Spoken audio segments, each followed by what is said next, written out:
कहानी की शुरुआत होती है विल्सन नाम के एक बिजनेसमैन से जो अपने परिवार के साथ छुट्टी मनाने के लिए स्पेन जा रहा था। जब वह एयरपोर्ट पे पहुंचा तो उसके पिता मार्टिन उसको लेने आए। मार्टिन एक आर्टिस्ट होता है और बाप बेटे के बीच में ज्यादा अच्छा रिश्ता नहीं था, लेकिन फिर भी वो समंदर की ओर निकल पड़े जहाँ से उन्हें एक शिप पर बैठकर अपने टूर की शुरुआत करनी थी। रास्ते में मार्टिन देखता है कि उसका बेटा हर वक्त फोन में ही लगा रहता है। खैर वो समंदर के जब किनारे पर पहुंचे तो उसकी माँ लीजा और उसके घर वाले बहुत अच्छी तरह उसका स्वागत करते हैं।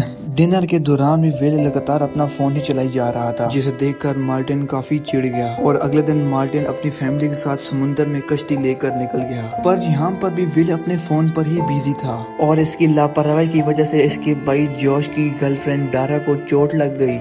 तभी मार्टिन गुस्से में आता है और विल का फोन समंदर में फेंक देता है। अब विल परेशान था तो वो कश्ती किनारे पर लगाकर शहर में घूमने के लिए निकल गया और तभी मार्टिन नोटिस करता है कि एक छोटी कश्ती जो कि हमारी कश्ती के इर्द गिर्द लगातार घूम रही है। इधर दूसरी तरफ विल जब अपने शहर से घूमकर वापस आया तो समंदर के किनारे पर उसको अपनी बोट कहीं पर दिखाई नहीं दे रही थी। उसने आसपास के मछुआरों से पूछा तो उसको कोई जानकारी नहीं मिली। फिर कुछ लोगों ने उसको पहाड़ी पर जाकर देखने की सलाह दी क्योंकि उस पहाड़ी के ऊपर से वो सारा समंदर साफ नजर आता था। जब वो तुरंत पहाड़ी पर गया तो उसे अपनी नाव दिखाई दी। वो फटाफट तैरकर नाव के पास पहुंचा तो लेकिन ये क्या, नाव तो अंदर से खाली थी।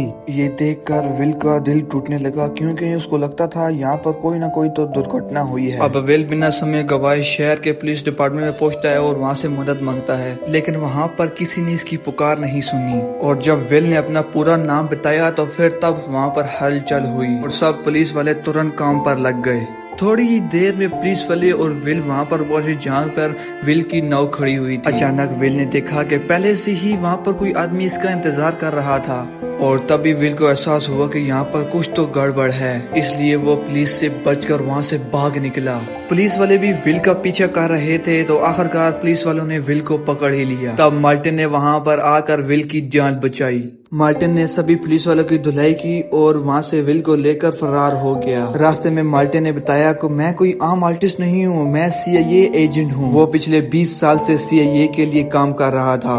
अब सीआईए का खास दस्तावेज इसके कब्जे में होता है तो इसलिए उन लोगों ने इसके मार्टिन के परिवार को अगवा कर लिया। मार्टिन को एक कैरिक नाम की लड़की का फोन आया और वो उसने मिलने को बुलाया, लेकिन वहाँ पर जाने से पहले मार्टिन ने विल को एक खास अपार्टमेंट में लेकर आया जिसके बारे में किसी को नहीं पता था। वहाँ पर उसने कई सारे हथियार उठाए और डिएगो नाम के आदमी के लिए मैसेज छोड़ा। वहाँ पर एक स्नाइपर जो कि अपनी गन तैयार कर मार्टिन का इंतजार कर रहा था, वो भी छत के ऊपर से। मार्टिन ने विल से कहा कि कैरिक उसकी दोस्त है, लेकिन विल को अपनी सुरक्षा के लिए फिर भी गाड़ी में ही रहना होगा। जब मार्टिन अंदर गया तो कैरिक ने उसको कहा कि वो चुराया वो सूट के इन किडनैपर को वापस कर दो, तभी तुम अपनी फैमिली को बचा सकते हो। इसके बाद मार्टिन ने जवाब दिया कि वो इसके बारे में सोचेगा। जब मार्टिन अपनी गाड़ी की तरफ वापस जा रहा था तो अचानक ने उस स्नाइपर ने मार्टिन के ऊपर गोली चला दी। ये देखकर विल तो हक्का बक्का रह गया।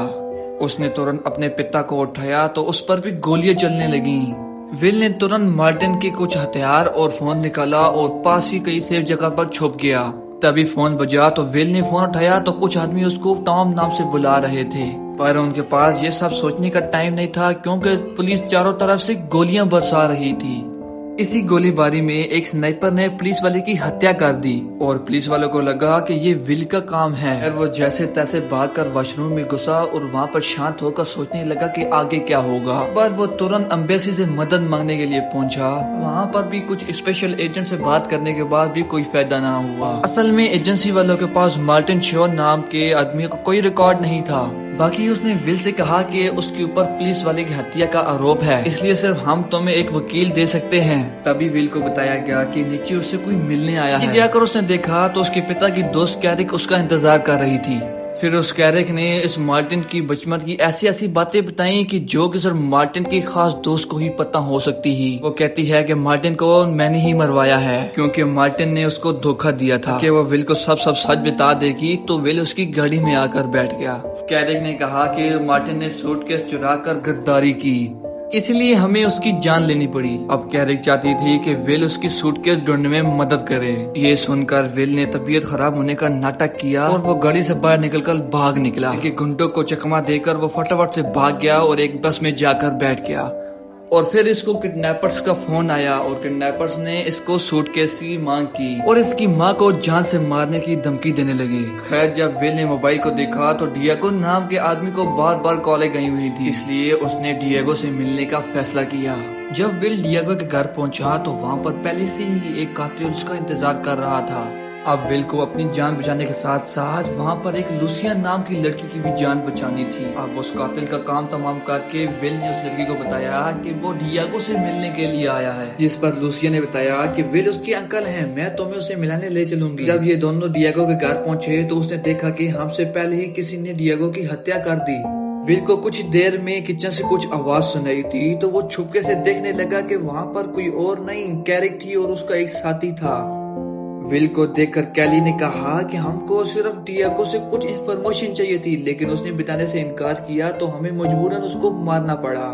ये सुनकर लूसिया ने उन दोनों पर हमला कर दिया और विल ने लूसिया को लेकर छत की ओर भाग पड़ा। वहाँ से उन दोनों ने रस्सियों की मदद से नीचे उतर आए और लूसिया ने फटाफट से स्कूटी स्टार्ट की और विल को बिठाकर वहाँ से भाग निकली। लेकिन अब भी वो विल को मारना चाहती थी क्योंकि मार्टिन की मौत का वो अकेला चश्मदीद गवाह था। कुछ देर के बाद जब विल की तबीयत खराब हुई तो लूसिया ने देखा कि इसको गोली लगी हुई थी और वो तुरंत उसे अपनी सहेली की यहाँ ले गई। जल्द ही विल बेहोश हो गया तो लूसिया ने अपनी सहेली के साथ मिलकर उसका इलाज किया। जब विल को होश आया तो लूसिया ने उसे पूछा कि आखिर ये चल क्या रहा है। फिर जब उसने विल के पिता की तस्वीर देखी तो उसने कहा कि मैं टॉम को जानती हूँ। वो पूछने लगी कि तुम इसे मार्टिन नाम से क्यों बुला रहे हो। विल को लगा कि लूसिया मार्टिन की गर्लफ्रेंड रही होगी। फिर लूसिया ने बताया कि टॉम का मेरी माँ के साथ अफेयर था और असल में वो टॉम की ही बेटी है। सुनकर विल हैरान रह गया और अपनी परिवार की जान बचाने के लिए लूसिया को भी अपने साथ शामिल कर लिया। लेकिन ये मिशन बेहद खतरनाक था तो इसी वजह से लूसिया ने साथ चलने के लिए इनकार कर दिया, पर उसने इसको एक पता बताया जिसके बाद वो अपना मिशन पूरा करके मुझसे मिल सकता है। इसके बाद विल सीधा किडनैपर के बताए पते पर पहुंच गया। वहाँ पर उसे एक गार्ड मिलता है जो कि उसे अपने साथ लेकर चल पड़ा। जब वो गाड़ी में बैठने लगा तो कुछ लोगों ने पीछे से हमला करके उसको बेहोश कर दिया। बाद में विल को जब होश आया तो उसने कमरे में देखा कि वहाँ पर उसका पूरा परिवार मौजूद था। किडनैपर ने बताया कि मार्टिन के पास एक सूटकेस था जो कि CIA को चाहिए था, लेकिन फिर मार्टिन को शक था कि CIA में ऐसे कुछ गद्दार लोग हैं जो कि सूटकेस का पूरी दुनिया में गलत इस्तेमाल कर सकते हैं और पूरी दुनिया में तबाही ला सकते हैं। इसलिए उसने ये सूटकेस अपने पास रखा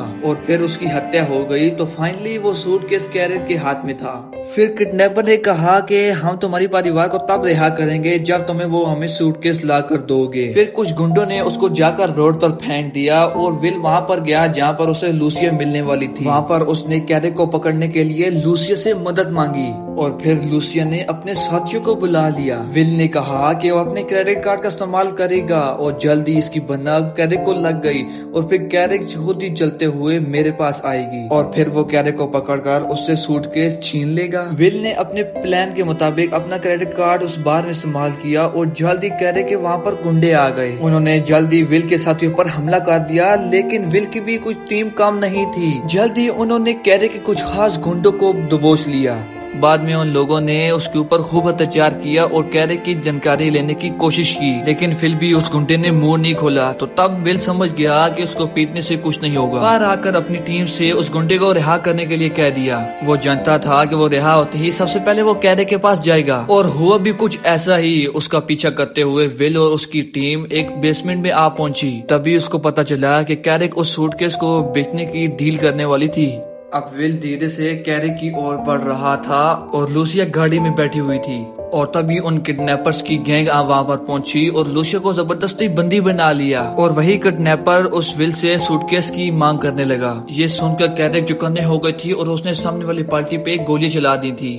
अब वो खुद इस सूटकेस को लेकर भागना चाहती थी, लेकिन चारों तरफ से गोलियों का धुआंधार बारिश हो रही थी। इधर विल ने उन गुंडों का सामना करके लूसिया की जान बचाई, लेकिन कैरिक ने इस मौके का फायदा उठाकर वहाँ से भाग निकली। लेकिन विल भी कैरिक का तेजी से पीछा करने लगा और रास्ते में उसने कई गाड़ियों का नुकसान कर दिया।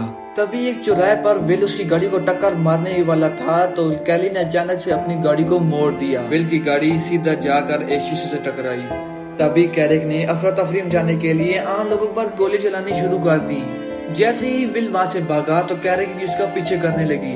जल्दी उनके बीच जबरदस्त टक्कर हो गई और विल की गाड़ी सड़क पर पलटियां खाने लगी। विल की ये हालत देखकर कैरिक जोर जोर से हंसने लगी। उसने कहा कि अभी ये तुम सूटकेस छीन कर कभी भी अपने परिवार को नहीं बचा सकते। लेकिन अचानक पीछे से कैरिक को किसी ने गोली मार दी। तभी विल ने देखा कि किडनैपर के गुंडे वहाँ पर आ चुके थे। उन्होंने कैरिक को जान से मारकर सूटकेस चुरा लिया। वो किडनैपर खुद विल को अपनी गाड़ी में बिठाकर उसकी फैमिली के पास ले गया। रास्ते में उसने देखा कि मार्टिन बहुत ही शातिर और चालाक सीआईए एजेंट था और आज उसे विल पर भी नाज होगा क्योंकि उसने अपने परिवार को आजाद करवाया था। हॉस्पिटल से वापस आकर एक उसको सीआईए एजेंट मिलता है और उसने उसको कुछ कागजात देकर बोलता है कि तुम अपने पापा की जगह ले सकते हो सीआईए एजेंट बनकर। विल ने साफ इनकार कर दिया और उसने पूछा कि उस सूटकेस में ऐसा क्या था, लेकिन किसी ने भी उसको सच नहीं बताया। खैर विल ने अपने भाई और माँ को लूसिया से मिलवाया। आखिर में सब ने उसको मान लिया और अपने परिवार का हिस्सा मान लिया।